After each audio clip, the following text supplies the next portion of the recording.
آلہ واصحابہ اجمعین، اما بعد۔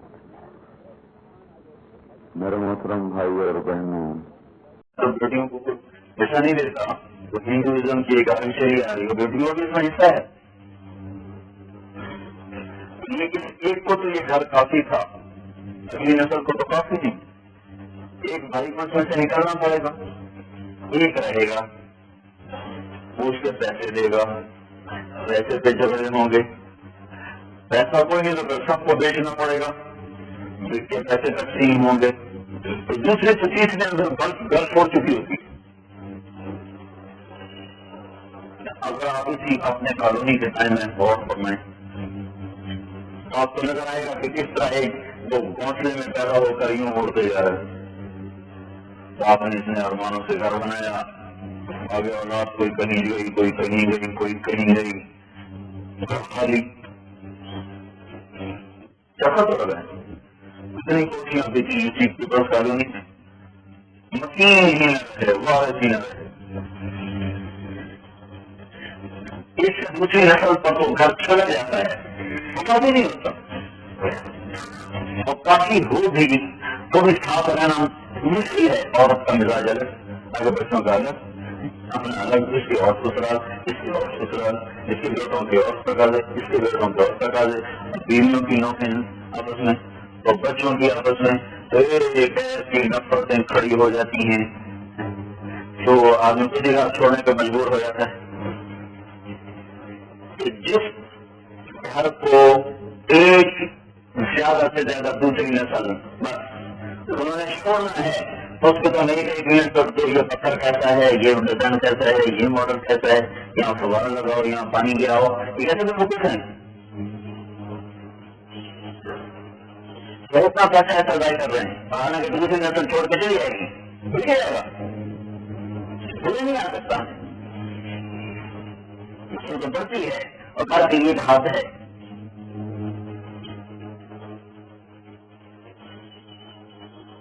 اپنے خرچوں کو قابو میں رکھو، غنی ہو گئے، کیوں جائے گا بینکوں کے پاس قرضہ لینے کے لیے، کیوں اپنے طاقت سے بڑھ کر وہ تجارت کرے گا، 10 لاکھ ہاتھ میں ہے، 1 کروڑ کی تجارت کر رہا ہے، جس پاگل نے اس کو کہا کہ یہ کام کر۔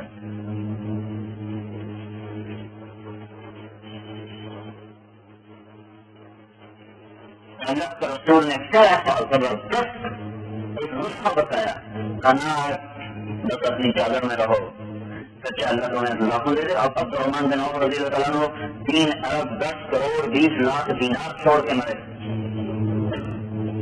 1000 گھوڑے، 10,000 بکریاں، 1000 اونٹ،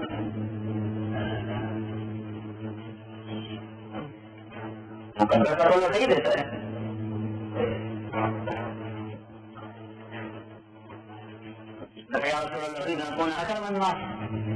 کیا تو میری سب سے زیادہ عزت ہو، تو عزت نفس کا تقاضا ہر انسان کا، انسان چاہتا میری عزت ہو۔ آپ نے فرمایا لا تشکو من امرک شیئا الی الخلق تکن اکرم الناس، اپنی حاجت کسی کو نہ بتا، سب سے زیادہ عزت پا جائے۔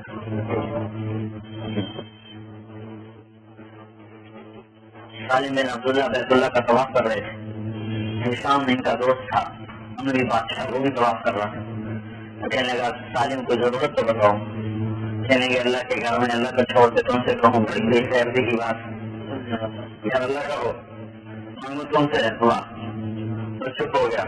جب باہر نکلے تو کہنے لگا آپ کو بتاؤ، کہنے لگے کیا بتاؤں، دنیا کی کیا آخرت کی، تو کہنے لگا دنیا کی بتاؤ آخرت کی میں کیا پوری کروں، تو کہنے لگے دنیا تو کبھی دنیا کے بنانے والے سے نہیں مانگی، تم سے کیا مانگوں۔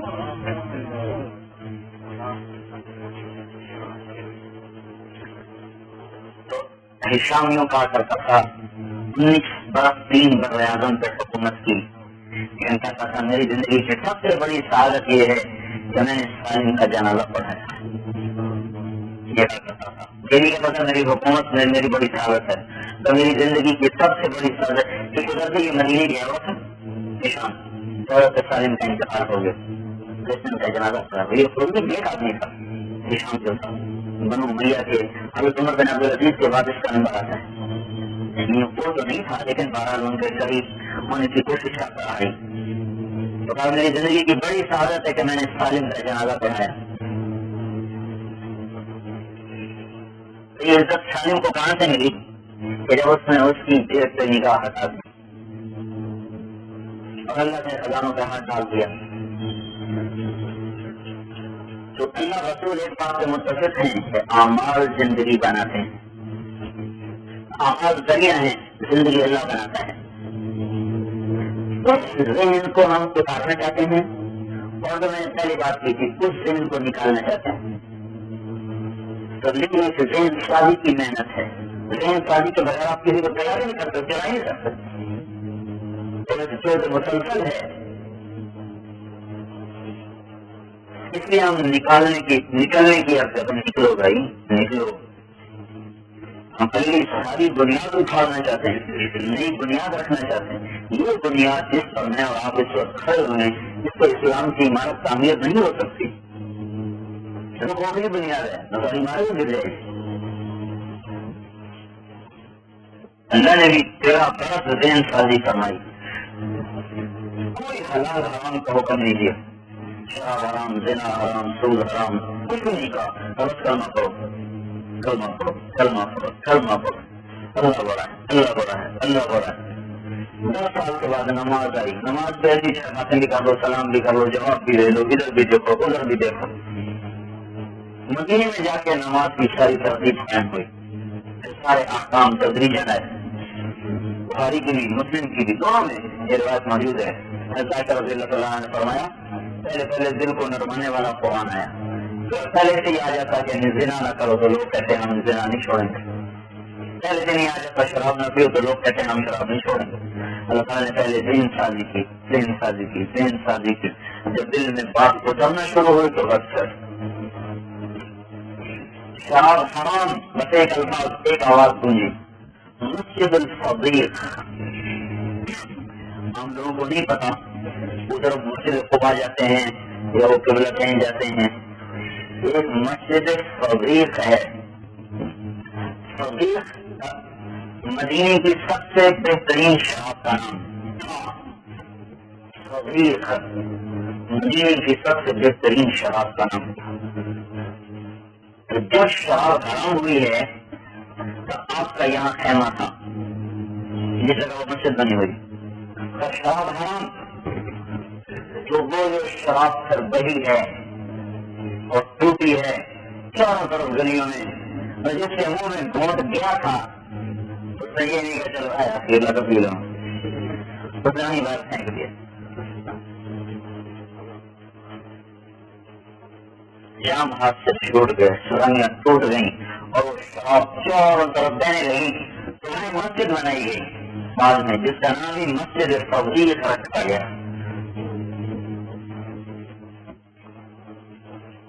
مدینے کی پرانی تاریخ میں وہ نام ملتا ہے مسجد صدیق.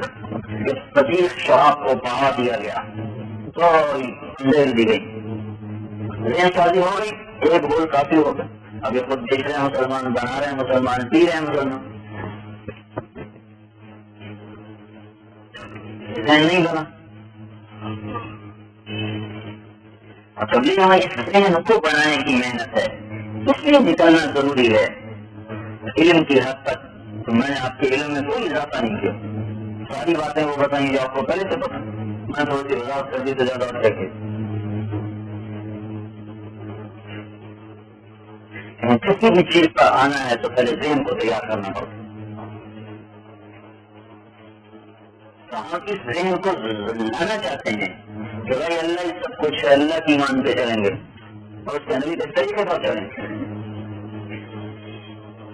اور دنیا گزر رہا ہے، رہنے کی جگہ نہیں. ایک ذہن یہ 1000 آیات ہیں آخرت پر مشتمل. قرآن کا 6 آیت تک جنت دوزخ کو بتا رہا ہے. جنت دوزخ، جنت دوزخ، آخرت، جنت دوزخ، آخرت، میزان، حساب کتاب، حشر نشر، اس سب کو بتانے کے لیے تقریباً اگر استعمال کرو تقریباً 1000 آیات ہیں جو صرف آخرت کو بتا رہی، جزا سزا کو بتا رہی. اتنا بڑا حصہ قرآن کا یہ کہہ رہا ہے دنیا چھوٹ جائے گی. لہٰذا اس میں اس طرح روزے سے چھوڑنا ہوتا ہے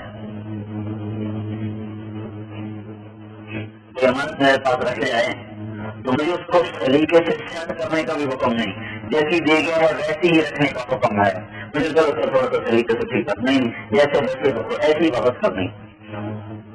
انہوں نے چند دن کی امانت ہمیں دی ہے، ہمیں اجازت دی ہے اس میں سے استعمال کر لو، یہ نہیں کہا کہ اس کو مجھے ایسے ہی واپس کرنا نہیں، استعمال کر لو، بے شک کرو میری مرضی کے مطابق، یہ جینے لگانا کہ یہ چھوٹ جانے کا جہان ہے، تو اپنی آخرت کے لیے تیاری کرو، یہاں ہمیشہ جاتے رہنا ہے۔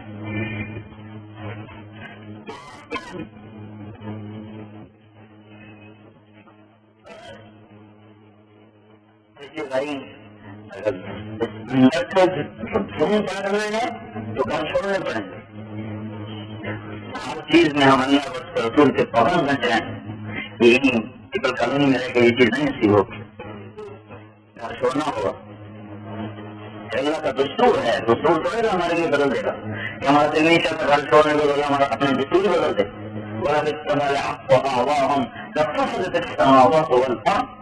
اگر میں شریعت کو تمہاری خواہش کے مطابق کر دوں تو ساری زمین آسمان تباہ ہو جائے، تم چاہو ویسے میں امینڈمنٹ کرتا جاؤں، اچھا ٹھیک ہے یہ نکال دو، یہ ڈال دو، یہ نکال دو،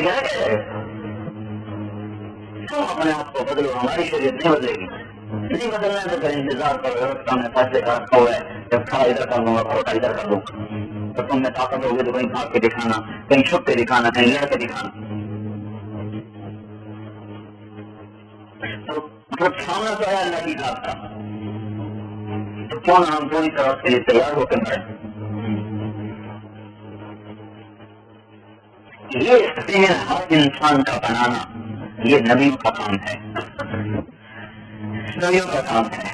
لوگ اپنے ذات کا ذہن تیار کرتے ہیں، بہت اچھا سودا لے لیں، بہت اچھا سودا ہے، بڑی چیز ہے، بڑا اچھا سے کپڑا بنتا ہے، لے لیں، بہت اچھا لے لیں، کتاب بھی تو ہے، لے چالی تو ہے، ہمارے پاس بھی آتے ہیں رات والے یہ بیج آپ کاشت کریں، 30 من کا پاس ہے کہ میں آسانی سے آ جائے گی، تو نیاز میں بیان کرنے کا بتانا چاہیے کمار صاحب جو اس کے پاس ہے، میں اپنی ایک ورائٹی کہہ رہے تھے نیاز 90 اب 25 من تو وہی آسانی سے آ جائے گی، بس ایک بڑی بھی ڈال دیں، 1.5 بڑی یوریا ڈال دیں، اس کا تو ضرور اس کا مجھے بیج بھی کچھ نہیں، تو تغیر کا اتنا اثر ہوتا ہے، میں نے تھوڑا بیج کر مجھے بھی دے دیں، انہوں نے دعوت دی اور میرے دن قدر ہو گئے۔ زندگی ذہن بناتا ہے کہ اللہ کی مان لو کام بن جائے گا، یہ ذہن سازی یہ ہمارا کام ہے جو حضور صلی اللہ علیہ وسلم کے ختم نبوت کی وجہ سے ہمیں دیا گیا ہے، اور یہ اتنا اہم کام ہے اس کے لیے اللہ تبارک و تعالیٰ نے اپنے نبیوں کو بھی آزمائش کی بھٹی میں ڈال دیا۔ رسول اللہ صلی اللہ تعالیٰ علیہ وسلم اگر گھر میں ہوں تو آپ کو گھر سے باہر کھڑے ہو کے بلانا بے ادبی ہے۔ آپ گھر میں ایک وقت آیا، بنو تمیم اور بنو خزاعہ، اخرج محارب تمیم اور جینت منافق الخزاعی، تمہارا یا رسول اللہ اخرج الینا اخرج الینا، اللہ تعالیٰ نے اس سے ڈانٹا، ان الذین ینادونک من وراء الحجرات اکثرهم لا یعقلون، یہ جو باہر کھڑے ہو کے آپ کو بلانے لگ جاتے ہیں بڑے بے عقل ہیں، تو آگی نہیں ہے، رسول اللہ کے مقابلے میں تو کچھ نہیں ہے، تو یہ بڑے بے عقل ہیں، وَلَوْ أَنَّهُمْ صَبَرُوا حَتَّىٰ تَخْرُجَ إِلَيْهِمْ لَكَانَ خَيْرًا لَهُمْ، انہیں چاہیے کہ آپ کے نکلنے کا انتظار کریں جب آپ کو بلانے نہ کھڑے ہو جائیں،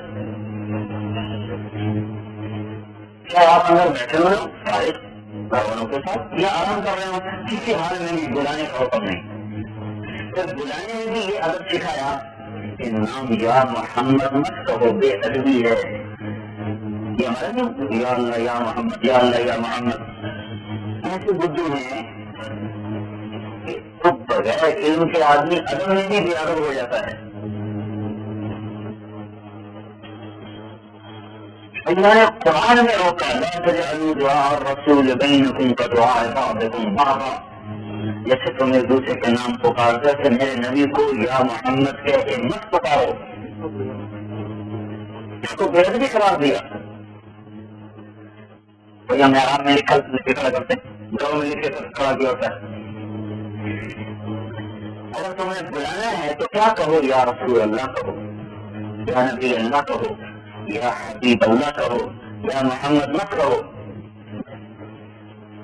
یہ میں ایک اور بات بتانا چاہتا ہوں، اس پر میں یہ آپ کو ایک بات عرض کر رہا ہوں کہ اللہ نے اپنے نبی کو کتنا مقام دیا ہے. بلانے میں بھی عادت سکھایا کہ یا محمد مت کہو، اور اگر اندر میں تو باہر کھڑے ہو تو آپ بلاؤ، انتظار کرو جب تک خود نہ آئے. اور خود کہتے ہیں یا ایھا المدثر قم فانذر وربک فکبر وثيابك فطهر وخذ فاهجر ولا تمنن تستكثر ولربك فاصبر. کچھ یا المدثر المدثر اللہ تعالیٰ نے کہا المدثر اٹھو. کیا کرو گے؟ میں نے 1 گھنٹہ بات کی ہے نا، 1 گھنٹے بات کی ہے، وہ ساری بات ان 2 لفظوں میں چھپی پڑی ہے. فانذر وربک فکبر، جاؤ جا کے لوگوں کا ذہن تیار کرو جو اللہ سے ڈر جائیں، ان کو اللہ سے ڈراؤ. کئی دفعہ کہیں کہ تھوڑا بھی اللہ سے ڈرتا ہے تو اتنی دفعہ کہو، اتنی دفعہ کہو کہ ان کا دل واقعی ڈر جائے. وربک فکبر، ان کے سامنے میری عظمت کو اتنا بیان کرو کہ ان کے دل میں اتر جائے. اور کبر، مجھے ابھی بات سمجھ میں آئی ہے اللہ کے فضل سے، کہ کبر کا مطلب یہ نہیں ہے کہ کہو جا کے اللہ اکبر، کہ بار بار میری کبریائی کہو، بار بار میری کبریائی کہو، بار بار میری کبریائی کو بیان کرو. یہ اس مادے سے یہ لفظ نکلا ہے جس مادے کا خاصا تکرار ہے، جہاں سے بلغ کا لفظ نکلا، اور جہاں سے تبلیغ کا لفظ نکلا، اور جہاں سے بلاغ کا لفظ نکلا. بلغ تبلیغ کا مطلب ہے بار بار کہنا، بار بار کہنا، بار بار کہنا، بار بار کہنا. اور کبر کا مطلب بھی ہے بار بار کہو اللہ بڑا ہے، بار بار کہو اللہ بڑا ہے، بار بار کہو اللہ بڑا ہے. ذہن سازی کرو اس کام کے لیے کہ لوگوں کو اس ذہن سے تیار کرو. اللہ تعالیٰ نے کہا یا ایھا المدثر، چادر میں سوئے ہوئے. یہ کیوں کہا ہے المدثر؟ یا ایھا النبی، یا ایھا الرسول، جو قرآن میں اللہ کا فرض ہے. اور نبی سے بات کرتے ہیں تو کہتے ہیں یا داؤد یا عیسیٰ، لیکن جب اپنے نبی سے بات کرتے ہیں تو کہتے ہیں یا ایھا النبی، یا ایھا الرسول. تو اللہ نے ایک جگہ پر یا ایھا الرسول نہیں کہا، یا ایھا المدثر کہا ہے. یا ایھا المدثر میں ایک اللہ تعالیٰ ہمیں بات سمجھا رہے ہیں، اس وجہ سے یہ لفظ کہا ہے. المدثر کا لفظ یہ بتاتا ہے کہ آپ چادر میں، کمبل میں لپٹے ہوئے پڑے ہیں. آپ اپنا تصور کریں، جب آپ رضائی میں سر دے دیتے ہیں اور اس کو دائیں بائیں سے اپنے نیچے لے لیتے ہیں، پیروں کے بھی نیچے لے لیتے ہیں، سر پر بھی لے لیتے ہیں، اور تھوڑی سی جگہ اتنا سا کھول دیتے ہیں. کیا مطلب ہے؟ اب آپ کو آرام کی ضرورت ہے، اب آپ سونا چاہتے ہیں اور پوری طرح سونے کی کیفیت میں آ چکے ہیں. تو المدثر کا لفظ یہ بتاتا ہے کہ آپ آرام کر رہے تھے. المدثر کا لفظ یہ بتاتا ہے کہ آپ کو آرام کی ضرورت تھی. المدثر کا لفظ یہ بتاتا ہے کہ آپ اپنی خلوت میں تھے. تو ضروری ہے اٹھیے، تم چادر ہٹائیے. تم اوروں سے کہا بلاؤ بھی نہیں، خود چھوٹے کو اٹھا دیا. اوروں سے کہا خبردار پیر سے آواز نہ دینا، اور خود سوتے ہوئے کو، آرام کرتے ہوئے کو، جبکہ آرام کا تقاضا تھا. آپ کا اللہ نے اٹھا دیکھا، اٹھو تیرے سونے کے دن گئے، کھڑے ہو جاؤ، تیرے دل میں کام پڑ گیا ہے، اب سو نہیں سکتے. یہ کام اتنا اہم ہے، اس کے لیے اللہ نے اپنے محبوب کو بھی تکلیف میں ڈال دیا. افضل نہیں، افضل تو نبی ہی ہوتا ہے. اہم اتنا ہے کہ اللہ نے اپنے نبی کو بھی تکلیف میں ڈالا، جی چھڑوا دی. اس لیے المدثر کا لفظ ہمیں سمجھانے کے لیے ہے. اس کام کے لیے بستر چھوڑے جاتے ہیں، یعنی کہ گھر چھوڑے جاتے ہیں. کسی سے ہی مطلب نکل رہا ہے کہ گھر چھوڑے جاتے ہیں، بستر چھوڑے جاتے ہیں، خواب گاہیں چھوڑی جاتی ہیں. اور تکلیفیں اٹھائی جاتی ہیں. اب ہم نہیں چل سکتا اس کے ساتھ. عظیم الشان محنت کے لیے اپنے محبوب کو بھی کھڑا کر دیا.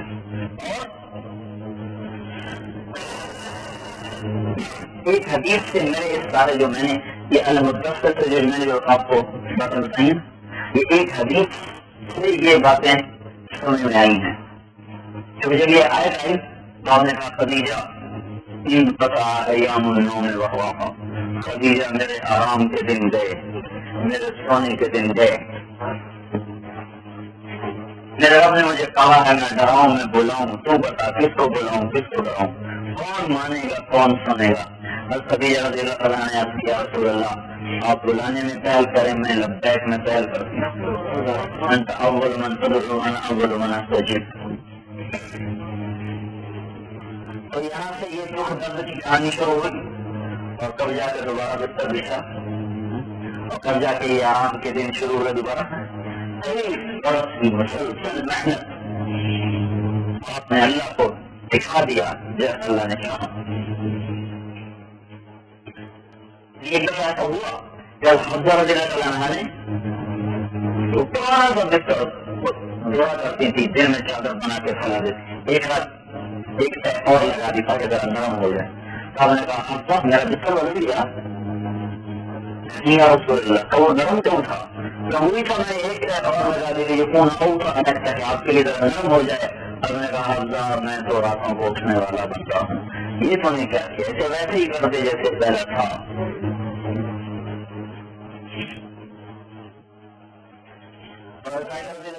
کے گھر میں سنساری عورتیں دیکھا تھا پھر رضائی پھٹی ہوئی تھی تو گھر اس نے سود کر رضائی آپ کو دیکھ بڑی خوش اور اس کو گھر کا سامان میں بولی آپ آئے دیکھو بڑی خوش کیا ہوا کہیے رضائی ہے کہاں جو آئی انصاری عورت نے اور نے کہا واپس کر دو. نہیں یا رسول اللہ مجھے بڑی اچھی لگے.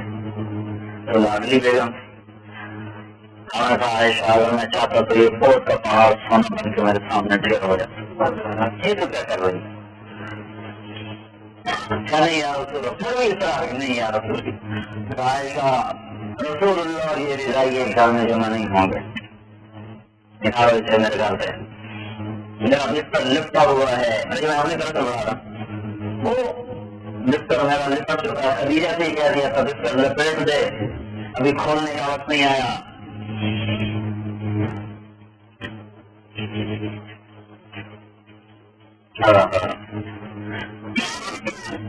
کبھی عرش پر کبھی فرش پر کبھی در بدر کبھی ان کے گھر. یہاں تو بچے سکتے ہیں دنیا میں اگر دین کو زندہ کرنا ہے تو یہ مشقتوں کا راستہ ہے لیکن اس کی ہر مشقت کے اندر جنت کی لذت کا سامان چھپا ہوا ہے.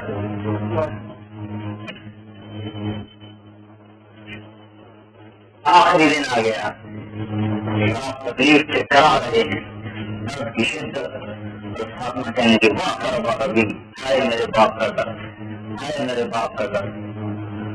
تو آپ نے فرمایا نہیں سالا ابھی کھیل کر وہ بادل یوم بیٹا آج تیرے باپ کے درد کا آخری دن ہے. آج کے بعد تیرا باپ درد نہ دیکھے گا. آج بستر بچھ جائے گا وہ بستر جو لپیٹا تھا آج وہ بچھ جائے گا. آج چھٹی ہوگی نہیں سالا ابھی کھیل کر وہ بادل یوم. تو اس بات کی وہی انسانیت کو یہ ذہن دینا کہ اللہ کی مان کے چلو اللہ کی مان کے چلو اللہ سب کچھ ہے اللہ کے رسول کے راستے میں نجات ہے اسی کے پیچھے چل کے منزل میری باقی تباہی تباہی ہے. اتنا اہم کام ہے جس کے لیے اللہ تعالیٰ نے اپنے محبوب کو بھی اتنی بڑی مشقت کی کافیوں سے گزارا پھر وہی کام ہمیں ہمارے سپورٹ فرمایا ہے. ان دو باتوں کی وجہ سے ہم نکلنے کی عرض کرتے ہیں بھائی نکلو نکل ہی جاؤ بھائی نکل ہی جاؤ. جو رکاوٹ بنتے ہیں ان کو سمجھاؤ جو اپنی بیویوں کو سمجھاؤ اپنے ماں باپ کو سمجھاؤ. یہ ہمارے لیے رکاوٹ نہ بن سکیں.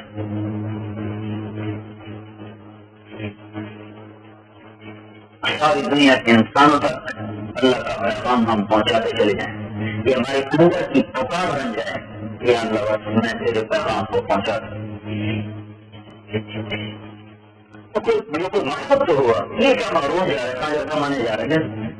آپ کی تیاری میں آزادی لگ گئی اور 5 لاکھ بھی لگ گئے. یہی چیز کر رہے یہی چیز کیا کام کر رہے ہیں. کسی مقصد سے زندہ رہنا چاہیے. آج کا دن ایسے گزاروں گا کہ اللہ راضی ہو جائے.